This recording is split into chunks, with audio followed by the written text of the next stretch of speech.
If you go all the way back to the golden era, you had Hulk Hogan, the squeaky clean babyface that everyone loved, and they loved saying their prayers and taking their vitamins and watching him squash whatever evil villain was in his way.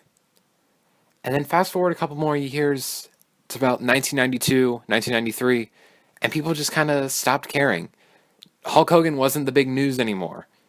And it wasn't just him, it was all the other big muscular guys, like Ultimate Warrior and Lex Luger, who were tasked with being the successor to Hulk Hogan. The fans didn't outright hate them, they just hated the idea of them becoming this new, unbearably squeaky clean character. Instead, they wanted people more down to earth, more relatable people like Bret Hart and Shawn Michaels and Owen Hart and people like that. And they took over that new generation of wrestling. They ushered in the more common man era, and I don't mean someone like Dusty Rhodes, I mean just more down to earth, not so larger than life characters. And these characters were very squeaky clean. They were very by the book, if you know what I mean. A heel did the traditional heel thing, and the face did the traditional face thing. There was no gray. You were either a good guy or a bad guy, and it was clear. And then fans kind of got tired of that. They liked it for a little bit, and then they were tired of everything being so phony. Because everything was so cartoony in the new generation era. And everything was so just good versus evil, and just so by the books. And granted, not everything has to be overly complicated in wrestling. A simple story can work just fine. But if you look at WCW, they brought in the NWO and Kevin Nash and Scott Hall coming in, who were formerly known as Diesel and Razor Ramon.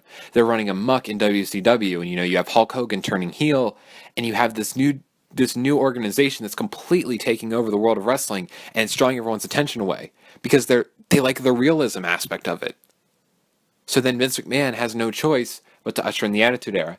Vince McMahon has now become the biggest heel because he screwed over Bret Hart, and you have two of the biggest faces like Stone Cold Steve Austin and The Rock, and everything just drags along for the ride. And you have the Attitude Era, one of the biggest periods ever in wrestling, and one of the most nostalgic periods in wrestling for lots of fans.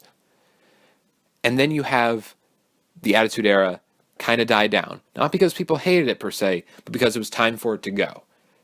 All good things must come to an end. And it's not, me just saying, oh, I'm glad the Attitude Era died, because, it was a fun time. Granted, I wasn't alive for most of it, but it was a fun time. Or I wasn't watching wrestling, at least, for most of it. But it needed to go away because we need to usher in a new generation of fans and a new generation of wrestling before people got tired of the same old, same old. And then you usher in guys like John Cena, Randy Orton, Brock Lesnar, Batista, guys who were tasked in that OVW group for bringing in that new ruthless aggression side of wrestling. We have the realism. We have the babyface and heel established. Now it's time to bring the aggression out and to make it a competition. That was kind of like that theme of the ruthless aggression era. And now you have the PG era. A PG era to usher in a new fan base from scratch.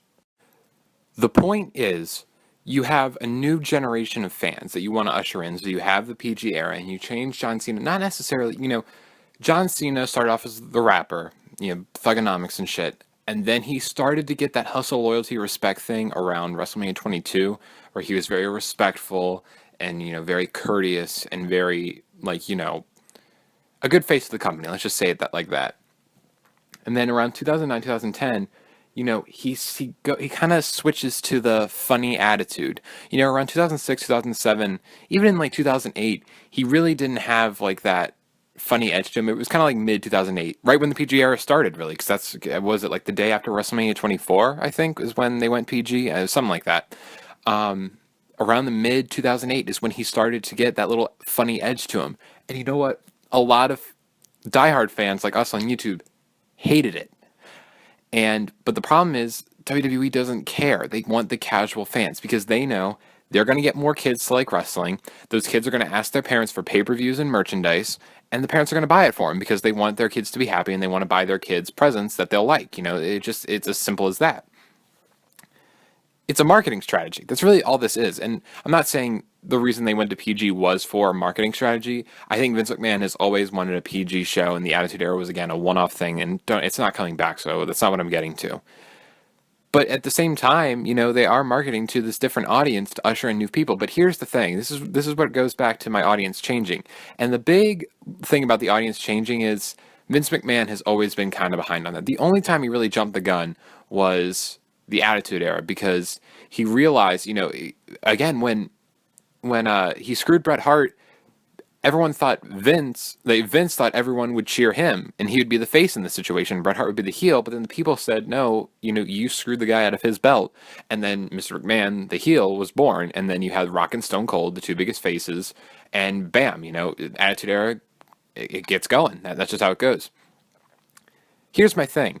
We're in this new era. I mean, well, I don't even know what era we're in. The eras, they get blurry after the Attitude Era. I don't know what the fuck we're in right now. Are we in the PG era still, or are we in like the reality era? Is that what CM Punk called it? I don't know. Whatever. We're in this new. Point is, John Cena is winding down as the face of the company. As of the last couple weeks, WWE seems content on keeping him at the top, even though he really doesn't need to be there. But I digress.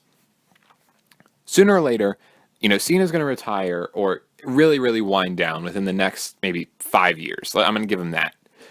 You need to make a new face of the company. And it seems like they have their sights set on Roman Reigns. And now this is not a Roman Reigns hating video. This is how they're using Roman Reigns hating video. Because if you think back to earlier this year before WrestleMania 31 when they were pushing Roman Reigns as the guy, what was he doing? He was being John Cena Jr., John Cena 2.0. He was a big, John Cena is a big muscular guy, same like Roman Reigns, a big muscular guy. And he comes out and he does these joke things. And here's the thing, from like a coolness standpoint, I would say Roman Reigns is definitely cooler than John Cena. He has the cooler gear, he's got, the Shield gear. He has the Shield entrance and the Shield theme, which, again, a side note, that might be a thing that's kind of, like, hurting Roman Reigns. Let him establish his own identity, because he just looks like a Shield washout, you know what I mean? Like, he's just waiting for Seth Rollins and Ambrose to return so they can form the Shield again, but I digress. Anyway, Roman Reigns also has a nicer look, the Samoan look. A lot of girls love Roman Reigns. They scream for him whenever he walks by. He's got the long, luscious hair and shit like that. From a coolness standpoint, I think he beats John Cena. And he also has, moves that people can get behind. People, in the Shield, people liked roaring with Roman Reigns before he hit a spear and shit like that. Thing about it is, if you want to usher in, you ushered in these new fans in the year 2010. Let's just say a 7-year-old kid was watching WrestleMania 26 in 2010. And now it's 2015. We just wrapped up WrestleMania 31 a couple months ago. That kid is now 12. Possibly 13. No, he's going into like 7th and 8th grade. He's going to get tired of the bubbly jokes he found funny when he was in 7th grade. You know what I mean? Like, for example, when I was in 7th grade, I stopped watching SpongeBob because I was tired of it. Granted, I still watch SpongeBob now because it's hilarious. I mean, I watch the older episodes. The newer episodes I haven't really seen, so I can't really comment on them. But, I'll occasionally go back and watch an old episode of SpongeBob because it's funny. One, because it reminds me of when I was younger, and two, just because of the humor. I have the sense of humor of a 5-year-old. Anyway, it's the same principle. They're going to kind of get rid of John Cena because it's like, yeah, he was cool when I was 7, but I want something different now. And they're not doing that with Roman Reigns or other top face or, other potential faces of the company. From a character standpoint of how everyone is now, you think a better face, Daniel Bryan obviously would be a face of the company. And I could see him kind of being like the Stone Cold in a way, like, just how he like, a simple turn of event, like how like King of the Ring launched Stone Cold, WrestleMania 28 launched Daniel Bryan, and Daniel Bryan has become that face of the company. But Daniel Bryan's injured, and you can't, when you have a face of the company, you have to improvise. From a character standpoint, Dean Ambrose would be a great face of the company because he's like so anti John Cena, and then Seth Rollins, Roman Reigns. All good candidates. And then you have someone like Kevin Owens who can be a great top heel. They're all different from what we've seen. Kevin Owens is different from, WWE booked Randy Orton in like the mid to late 2000s as like the top heel. Let's just say we have Kevin Owens as the new top heel. Kevin Owens and Randy Orton are very different characters in many different ways. They look extremely different. Randy Orton is practically like girls foam at the mouth at Randy Orton because he's like a male model. Kevin Owens, not throwing shade at him, just a big old fat guy. And he's athletic, sure. He can wrestle amazingly. You can have guys like Cesaro, someone who has the similar shape to John Cena, but can have a different wrestling style. There's so many guys who are different from John Cena that they can, catapult and make new stars, but they just insist on either A, keeping John Cena in the, main spotlight longer than he needs to be, or just making everyone John Cena replicas to the point where there's no originality. And when there's no more originality, people are going to go elsewhere. And that's why the ratings are doing so horrible. I don't think it's because Seth Rollins is WWE champion and that's why ratings are horrible, or Roman Reigns was in the main event and that's why ratings are horrible. You know why ratings are horrible? At least, this is my theory. I don't claim to know any of this, but this is my theory on why ratings aren't as good as they used to be. Everyone's just a guy. No one stands out. The only person who really stands out is John Cena because he's the face of the company. Everyone knows John Cena. And there's, the memes around him and stuff like that. Like, just like when Randy Orton was, the RKO out of nowhere. Like, he stood out for that little periodic moment in time. But for a new viewer, like, the only thing different about these guys are their entrance music, names, finisher, and gear. It's really the only thing different about them. They all just have like this, they're so by the book. There's no more originality. And there's nothing wrong with having a very simple storyline or a very simple heel or a very simple face in wrestling. Perfect example is Adrian Neville versus Sami Zayn. Perfect, like, by the book, heel, face. Well, it was face versus face, but Neville was kind of becoming more of the heel in that situation. The perfect face versus face story of Sami Zayn being too nice to really go out of his way to win the title and shit like that.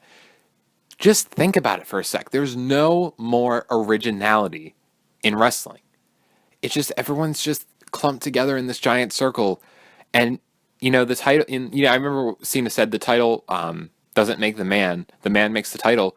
No wonder these titles are meaningless, because no wrestler can make the title because there's nothing special about any of them. Everyone's trying to establish their own identity, but they can't when they're like just completely sheltered by WWE trying to protect John Cena or just not trying to get anyone else over. Prime example, Bad News Barrett. He took this shitty ass gimmick they gave him and he got it over. Everyone loves to go, I'm afraid I got some bad news, shit like that. Everyone loves to say it with him. And now look, you're making him King Barrett where no one gives a shit about him. Not to mention we've seen this King gimmick millions of times. How many people have won King of the Ring and have walked around with the little king scepter and crown? And like Sheamus did it. William Regal did it. Fucking like Mabel, Viscera, God rest his soul, but he did it too. Like, there's just they're so afraid of guys branching out and becoming their own that, like, don't they realize that that's what makes people want to watch? Imagine if Stone Cold, they're like, no, you need to stay as the ringmaster. Where the hell would we be? You got to just let people be themselves. That's why everyone hated Rocky Maivia. He was just such a phony wrestler. But when he became The Rock, everyone loved him because he was himself. Just let guys do what got them over. I'll never understand WWE's standpoint of oh, no one can get too over. Like, what the hell do you mean no one can get too over? Wouldn't you want that? Wouldn't you want the audience to respond either positively or negatively to every single one of your wrestlers? And when I say negatively, I mean boo them because they're such a terrific heel that they're just hated. Like a Chris Jericho in 2008, where he had no redeeming qualities, and everyone hated him. Even I, the most humongous Jericho fan, was still kind of just oh God, Jericho, you're such a dick, just because I was able to suspend my disbelief for 1 second that Jericho was actually this big of an asshole. There is none of that anymore.